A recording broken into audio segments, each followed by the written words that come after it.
السلام علیکم ورحمۃ اللہ وبرکاتہ نحمدہ ونصلی علی رسولہ الکریم اما بعد۔ محترم ناظرین،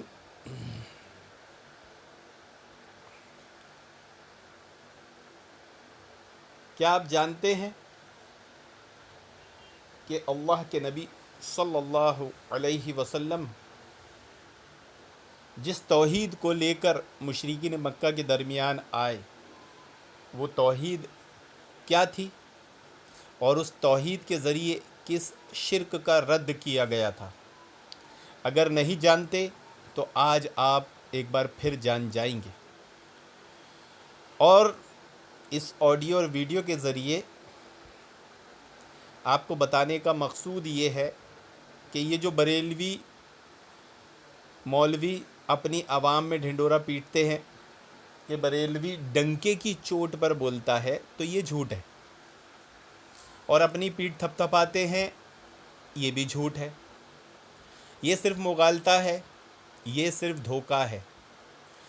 بریلوی مولانا ہو، بریلوی مولوی ہو، یہ کوئی ڈنکے کی چوٹ پر نہیں بولتے، مطلب ڈنکے کی چوٹ پر حق نہیں بولتے، بلکہ ڈنکے کی چوٹ پر لوگوں کو دھوکہ دیتے ہیں، مغالطہ دیتے ہیں، گمراہ کرتے ہیں، یہ بول سکتے ہیں، گمراہی پھیلاتے ہیں ڈنکے کی چوٹ پر۔ سینہ زوری دیکھے کہ گمراہی پھیلاتے ہیں اور اپنے آپ کو اہل سنت کہتے ہیں۔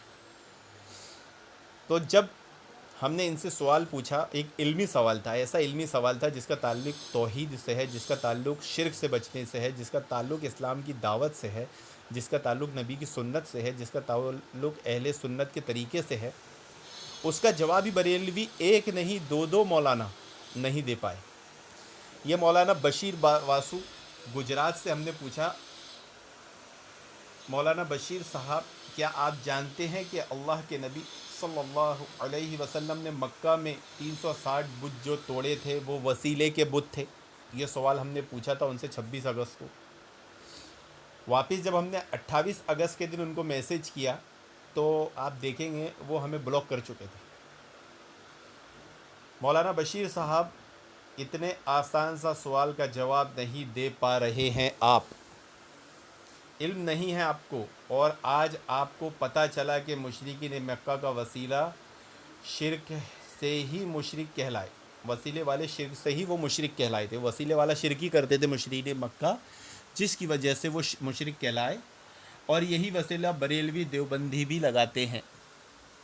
تو آپ نے دیکھا کہ مولانا بشیر واسو گجرات ہمیں بلاک کر کے چلے گئے، جواب نہیں دے پائے۔ ڈنکے کی چوٹ پر نہیں بولتے، بلکہ ڈنکے کی چوٹ پر بولنے کے لیے تو اصل میں ڈنکے کی چوٹ پر حق بولنے کے لیے علم ہونا، ان کو تو علم ہی نہیں۔ آج ان کو پہلی بار پتہ چلا، یا ہو سکتا ہے کہ ندیم خان نے الحمدللہ ان کو سکھایا یا بتایا کہ بھائی یہ جو تم مشرکین مکہ کا وسیلہ لگاتے ہو یہ وہی وسیلہ ہے جس کی وجہ سے مشرکین مکہ مشرک کہلائے اور انہیں دائرہ اسلام سے خارج سمجھا گیا نماز روزہ کرنے کے باوجود بھی۔ تو اب یہی وسیلہ اگر آپ لوگ لگائیں گے تو آپ کیسے اہل سنت و مسلمان ہو سکتے ہیں؟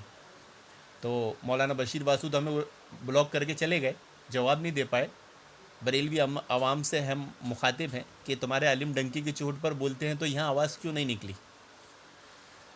تو پھر ہم نے یہی سوال ایک دوسرے مولانا گلزار سے کیا، اور ان کو یہ اسکرین شاٹ بھی بھیجا، آپ دیکھیں وہی اسکرین شاٹ جو مولانا بشیر واسو کو بھیجا تھا، اور ان سے پوچھا کیا آپ جواب دے سکتے ہیں اس سوال کا، کیونکہ یہ سوال پوچھنے پر مولانا بشیر تو ہمیں بلاک کر دیے، آپ تو نہیں کریں گے نا، ورنہ بریلوی عوام کو کیا منہ دکھائیں گے؟ تو ہمارا یہ میسج 26 اگست کا تھا۔ آج کتنی اگست ہو چکی آپ دیکھ سکتے ہیں، 30 اگست آج ہو چکی ہے، اور مولانا گلزار بھی اس سوال کا جواب نہیں دے پائے۔ اور کیسے دیں گے؟ یہ حقیقت ہے کہ اللہ کے نبی صلی اللہ علیہ وسلم نے مشرکین کے جو 300 سے زیادہ کم و بیش بت جو توڑے وہ سب وسیلے کے بت تھے۔ اب اسی وسیلے پر دیوبندی بریلوی کا مذہب چلتا ہے، تو اتنی بڑی گمراہی جو انہوں نے عوام میں پھیلا کر رکھی ہے وسیلے کے نام پر، اور عوام کو مشرکین مکہ والے عمل کرا کر انہیں اہل سنت کا جھانسا، دھوکہ، لالی پاپ دے رکھا ہے، تو اب اس پہ سے پردہ اٹھ گیا ہے اور اٹھ رہا ہے، تو پھر آواز کیسے نکلے گی، جواب کیسے آئے گا؟ اتنی بڑی گمراہی عوام میں پھیلانے کے بعد سینہ زوری کرتے ہیں. بڑی جرت کی بات ہے بھائی. یعنی اتنا انسان گر جائے، اتنا اس کے دل سے اللہ اور آخرت کا خوف نکل جائے، یہ انسان کی تباہی، اس کی بدنصیبی کے لیے کافی ہے. اور اس کی جہالت کے لیے اتنا ہی کافی ہے کہ اس کو یہی نہیں معلوم تھا آج تک کہ اللہ کے نبی صلی اللہ علیہ وسلم نے مشرکین کے جو بت توڑے تھے وہ وسیلے والے بت تھے، اور اسی وسیلے پر ان کا دھرم چلتا ہے. اللہ رب العالمین سے دعا ہے کہ اللہ رب العالمین ایسے گمراہ کرنے والے ملا مولویوں سے امت مسلمہ کی حفاظت فرمائے. آمین.